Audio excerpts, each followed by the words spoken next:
4 বছর পর ভারত সফরে Russian president Vladimir Putin.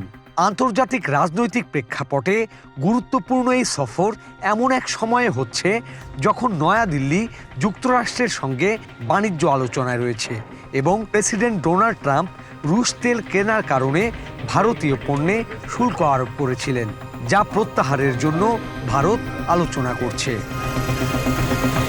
Putin ও ভারতের প্রধানমন্ত্রী নরেন্দ্র মোদীর শীর্ষ বৈঠক শুরু হয় নয়াদিল্লিতে। শুক্রবার সকালে শুরু হয় এই বৈঠকের শুরুতেই মোদী জানিয়ে দেন, ইউক্রেন ইস্যুতে শান্তি প্রচেষ্টাকেই সমর্থন করবে ভারত। এর আগে মহাত্মা গান্ধীর স্মৃতিসৌধে শ্রদ্ধা নিবেদন করেন ভ্লাদিমির পুতিন। পুষ্পস্তবক অর্পণের মধ্য দিয়ে গান্ধীজির স্মৃতির প্রতি সম্মান জানান তিনি।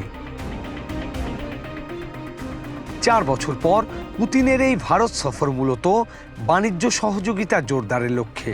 পশ্চিমা নিষেধাজ্ঞায় চাপ বাড়ায় দীর্ঘদিনের মিত্র ভারতের সাথে জ্বালানি ও প্রতিরক্ষা বাণিজ্য আরও বিস্তারের চেষ্টা করছে মস্কো। অন্যদিকে রাশিয়া থেকে জ্বালানি তেল কেনাকে কেন্দ্র করে যুক্তরাষ্ট্রের আরোপিত শুল্ক কমাতে ওয়াশিংটনের সঙ্গে বাণিজ্য চুক্তির আলোচনাও চালিয়ে যাচ্ছে নয়াদিল্লি। দীর্ঘদিন ধরেই ভারতের প্রধান অস্ত্র সরবরাহকারী দেশ রাশিয়া।